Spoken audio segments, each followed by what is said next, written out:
Welcome back to New York City Gardener. I'm Nastasha. All right, a lot of things need to get done today.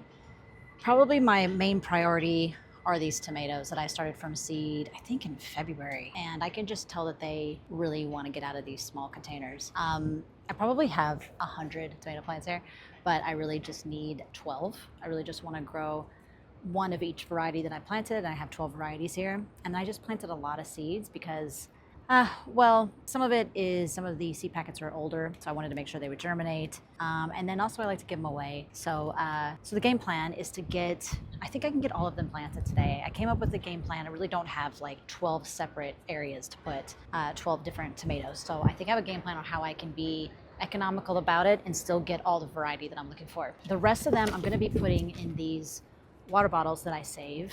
I try to save as much plastic as possible and turn them into pots.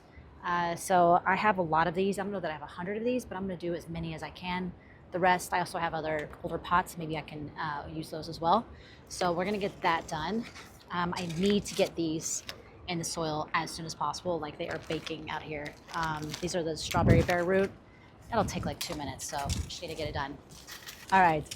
Now, the other thing is I mentioned yesterday getting the cucumbers and the beans planted. I'm still debating if I want to do that today. I'm going to do that last because we're having a dinner tomorrow night. My partner's a chef and he does dinners on our terrace in this garden, and I kind of like the way the container looks with the bok choy going to seed. And if I take up all that bok choy, it's going to look more bare. So I may wait and do this on Saturday. Lastly, I want to start the seed potatoes, but I want to cut some of them. I'm going to go and just cut them today and let them cure for the next day or two. So maybe tomorrow I'll officially plant them. All right, one last thing, very, very important thing, which I probably need to do first, is the self-watering system. So my self-watering system is going. I'm trying to have it go for 10 minutes a day, but some of the connectors aren't working right and there's just little issues here and there, so I really want to get that completed. I am hand watering every day, which is fine, but it would just be better if it was more consistent because I'm not watering each container for 10 minutes, so we need to make sure that they're getting enough water. All right, let's get going. These are the potatoes that I got from New York Restoration Project. All right, so you want to look for the most amount of these, and you need to have at least 2. So I think I'm going to cut it like here. This one is small enough on its own. This one, we can cut it in half. I don't see a second one here, but that's kind of one. Let's see if we can cut that one in half. And this one, yeah, we definitely have at least 4. Okay, this one, I'm going to cut it right in half here. That way it has 2 on either side. This one, cut in half.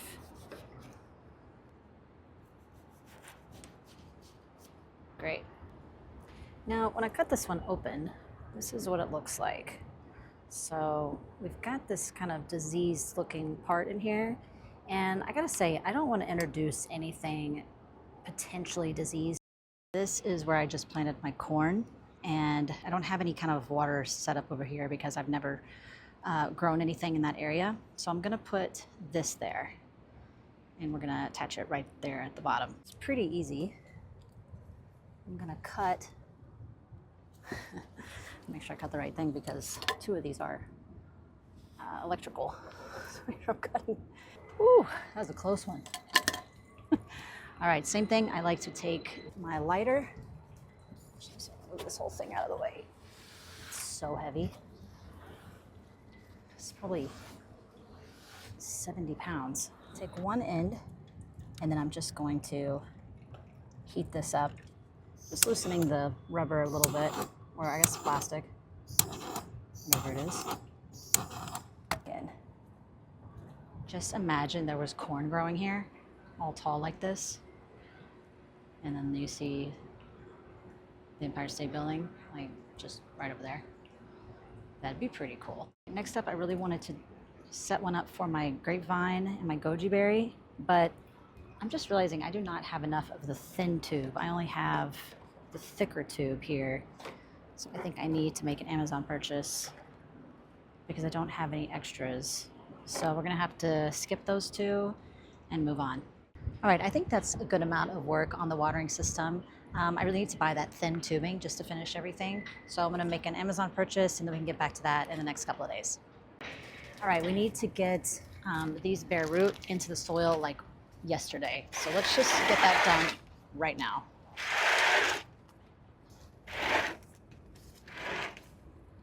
On to the tomatoes. I have a lot of tomatoes here. Probably not 100, that's probably exaggerating, but maybe 50. I mean, there are so many. Some of them turned out, others turned out to be a lot more than others. There was one in the back here that just had one that sprouted, but then there's some that have like 10 that sprouted. So, you know, I'm glad I planted more than one seed, at least for that one tomato. The rest of these I'm gonna give away. I've already separated them. Now, if you've never planted a tomato before, one of the things that's interesting about tomatoes that's not for, I don't know any other plant that does this. I'm sure there are, but whatever part of the stem that you bury will make roots. And so it's a way of, if you bury the plant a bit deeper, it'll make it a bit stronger. So what I'm gonna do is I'm just gonna take off some of these bottom leaves and then we're gonna bury it pretty far down there if we can. So the idea is you could bury a tomato all the way up to there and then it'll make roots along the whole stem and once it's in the soil. Now, we're gonna try to get that in here. I also have some mustard greens in here that I do wanna keep. So I may just kind of move them over. I'm gonna kind of set them somewhere else. Maybe we'll put them over here. Okay, so let's dig a bit of a deeper hole. All right, so you can see that I planted it pretty deep. I added some fertilizer and some gypsum, which is a calcium that will help to prevent blossom end rot later. So I think this looks really good. And then I was looking over here at this, I was looking over here and I was like, oh man, look at all these aphids. And I flipped over the leaf and I saw, look at that. Look at that beauty. Look at that beautiful, beautiful being. All right, we're moving on to my new planter. There's a lot going on in here. I had arugula that went to seed. A lot of that needs to come out. We have some radishes that are bolting, so we need to get those out. So I think we should focus on that and then get these tomatoes in here. We're gonna plant this orange Wellington hybrid now. So same thing, I'm gonna take off the lower leaves, just like the weaker ones. You know, I think these plants just got a little stressed for being in those small cells for too long and so cramped and crowded. That's step one. Now, another way you can plant a tomato is like sideways, something like that. Obviously, you don't want to plant the leaves and you want to make sure you don't break the stem, but you can do something like this. So I'm going to attempt to do that here. So I'm thinking if I did the 3 tomatoes on the outside and then I put that in the front or put that in the back. No, that should be in the front because the tomatoes are going to get big. So we're going to attempt to do this here. We have all of the tomatoes in the soil. Some of them have their own grow bag and some of them are grouped together. So we have 3 in this container, 1 in here, 1 in here, 1 in there, 1 in there, and then we have 3 in this bag. So all 12 have been planted and I think that's really great. All right, everything is looking really good. I got all of them in the containers. So now I'm just getting everybody really good watering. Really satisfied with all I got done today. And if you have any questions, feel free to comment below. I have everything that you see in this video is linked. So feel free to purchase whatever you need for your garden. And I'll see you guys on the next one.